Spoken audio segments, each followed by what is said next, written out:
Changing Srila Prabhupada's books is the literary crime of the century, says Heroine Govinda Dasi, as named by Srila Prabhupada, who also blessed her as an assistant maidservant Gopi in Vrindavan. She is a pure devotee, Kripasiddha, because Srila Prabhupada personally blessed her extensive pioneering preaching since 1967. She reveals herein glimpses of her must-have books and sweet memoirs of Srila Prabhupada. Srila Prabhupada wrote in a letter dated the 13th of July 1969, "I am always thinking of Govinda Dasi. Although she is young and delicate, almost always suffering from some ailment, still she is so sincere devotee and spirited preacher that I have named her Heroine Govinda Dasi." His ecstasies shared in his books were stolen and nearly lost forever. This book would describe the literary crime of the century.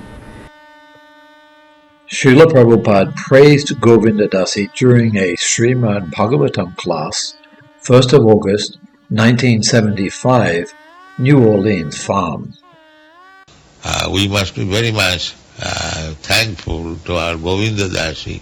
She, first of all, cultivated the Tulasi plant in Hawaii.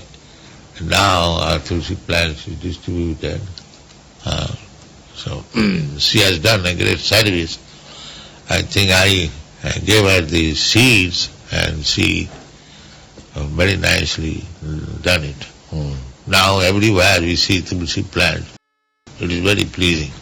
Srila Prabhupada further glorified Govinda Dasi in his 10,000-year law book, Srimad Bhagavatam, 4th Canto, Chapter 8, Text 55, purport as follows. "We are very much obliged, therefore, to our disciple Srimati Govinda Dasi, because she has taken much care to grow tulsi plants from seeds, and she has been successful by the grace of Krishna. Now tulsi plants are growing in almost every center of our movement. Tulsi leaves are very important in the method of worshipping the Supreme Personality of Godhead." Govinda Dasi was fully empowered by Srila Prabhupada to introduce Tulasi Devi cultivation in ISKCON worldwide. He showered his blessings upon her in the following letter to her, 28th of May, 1971. "Your service in the matter of implanting Tulsi seeds as introduced in the Western countries has proved it definitely that actually you are Govinda Dasi, maid servant of Govinda. I always speak to many gentlemen how strenuously hard you worked to have introduced Tulsi in the Western countries, and I am hearing from everywhere that Tulsi is growing very luxuriantly. May Tulsi be kind upon you and introduce you to Krishna, to be one of the assistant maid-servant gopis in Vrindavan. Govinda Dasi ki jai. Hare Krishna, all glories to Srila Prabhupada. My name is Govinda Dasi, and I'm a very early disciple of Srila Prabhupada from 1967. I met Srila Prabhupada in 1967 when he first came to San Francisco to open a temple. I was a college student in my senior year. I was not happy with what I was learning in college, so I had come to San Francisco in search of a guru. I got very lucky. And I want to share my good fortune with you because so many wonderful devotees are being born on this planet. And I want you to know how wonderful Srila Prabhupada was. The connection is so precious. There's nothing else like it. Certainly nothing else like it because we live in the material world and Srila Prabhupada is completely from the spiritual world. So I've written a couple of books, memoir books, that I want to share with you. One is called A Place of Sandalwood and Roses. It's available online. And it's mostly about meeting Srila Prabhupada in San Francisco in 1967, and then traveling with him to New York and doing artwork and working with him. I used to take notes. I was a college student. In those days, we didn't have computers, so we took notes and we had recorders.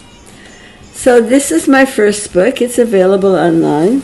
And my second book, which just came out, is called Those Magical Days of Sandalwood and Roses. And this book is about our travels with him in 1968. My husband and I were with him the whole year of 1968.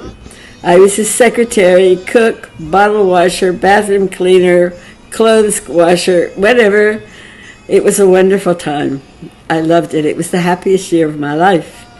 So I want to share that with you. Also, there are many things that were instituted in this year of 1968, because it was more or less, it was laying the groundwork for the mission. And the groundwork, the underpinnings of his ISKCON is important for people to understand. So much has been lost. Things get lost in time. So we would like to share this with the devotees, especially the younger generations, because you'll be here after we're gone. I won't be here much longer. I'm 80 years old, and there's an expiration date stamped on all of us, you know. So this book is a very valuable resource for the devotees so they can see what it was like in the very early times when Srila Prabhupada traveled. We traveled with him to Los Angeles, Boston, New York, Montreal, Seattle, New Mexico, Santa Fe, all over during this time. There were only about 5 or 6 centers, but they were very small too. There were only maybe 5 or 6 devotees in each one, maybe 10 at the most.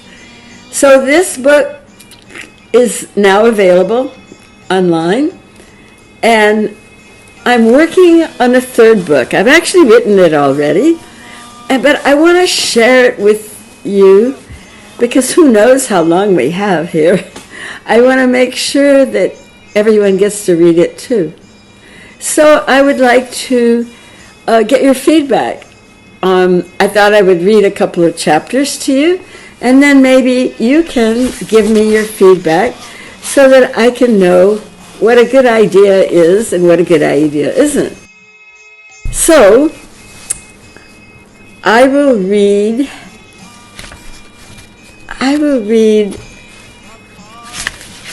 the preface to the new book, Divinity. 1967, San Francisco, California, USA. It is 2 a.m. Unable to sleep, I quietly slip out of bed and tiptoe to the kitchen. I sit down by the door.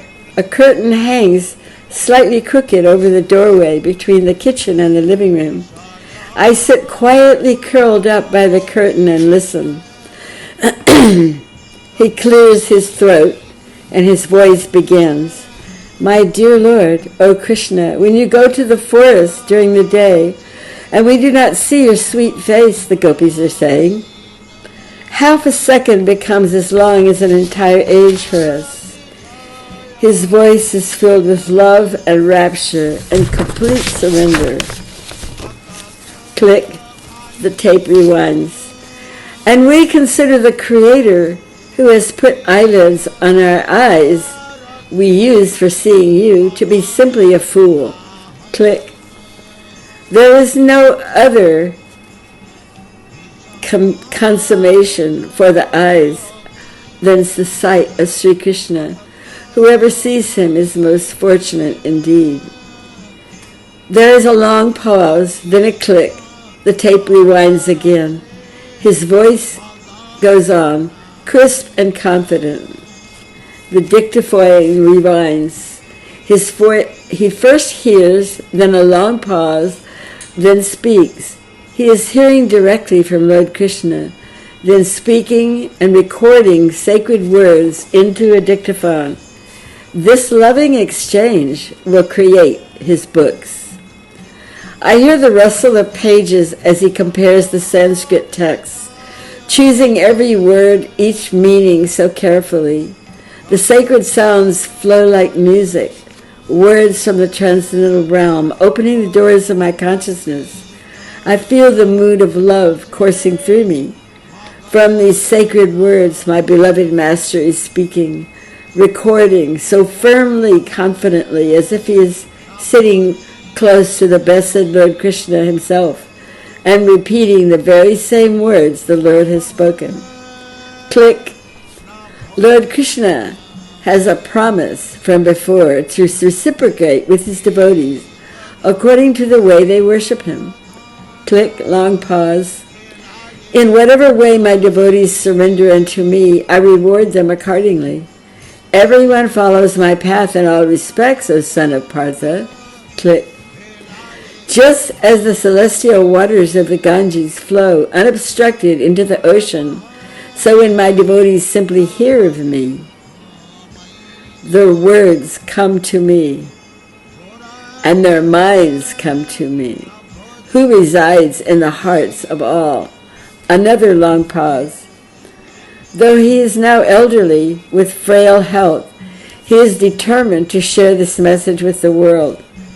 This is only the beginning. It is 1967, San Francisco.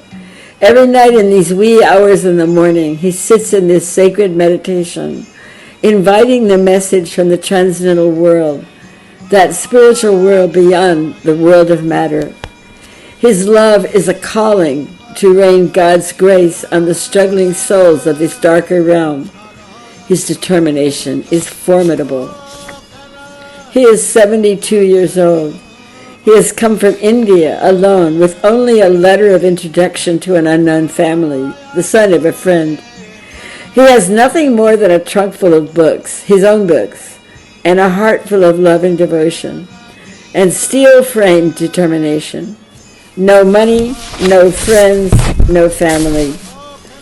Yet he came here with such an important message, a mission, an almost impossible mission. A year of struggle alone in New York City led to a tiny breakthrough, a small storefront in the bad part of town. 26 Second Avenue and a handful of confused American youth.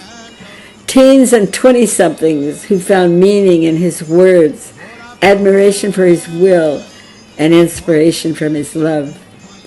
Youth who found pure love for the first time in eons. That love between guru and disciple, master and student. The kind of love that fills one's heart with devotion for God and all creatures in this vast creation. The kind of love that makes one forget everything else and want to dedicate one's life to him and his mission. I know, because it happened to me. In January of 1967 in San Francisco, as a lost and confused college student approaching my senior year of learning nothing that could be considered very valuable, until he came into my life like a saffron swan, his songs of love leading even the most confused souls back to Godhead, to that love we are ever longing for. His voice continues, crisp, clear, and confident, as if he is sitting comfortably in that sacred realm beyond all we know on this earthly plane. And God is sitting beside him, sharing wisdom with him as his dearmost friend, so he can share it with the world. O Supreme Lord, you are the Supreme Maheshwar, the worshipable deity of all controllers, the personality of Godhead, the Lord of everything worshipable. Click, pause.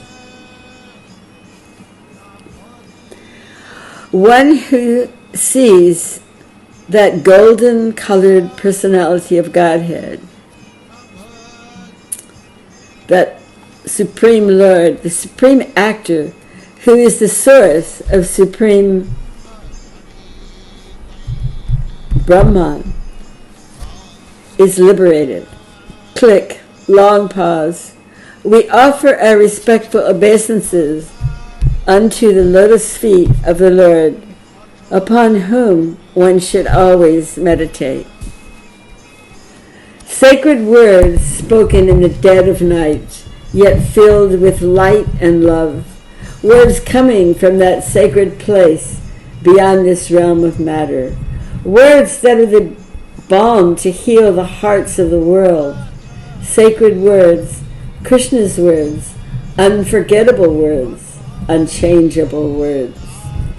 He sometimes says that Krishna has dictated and he has simply spoken what Krishna has said, recorded it, and put it into his books. Krishna has written these books.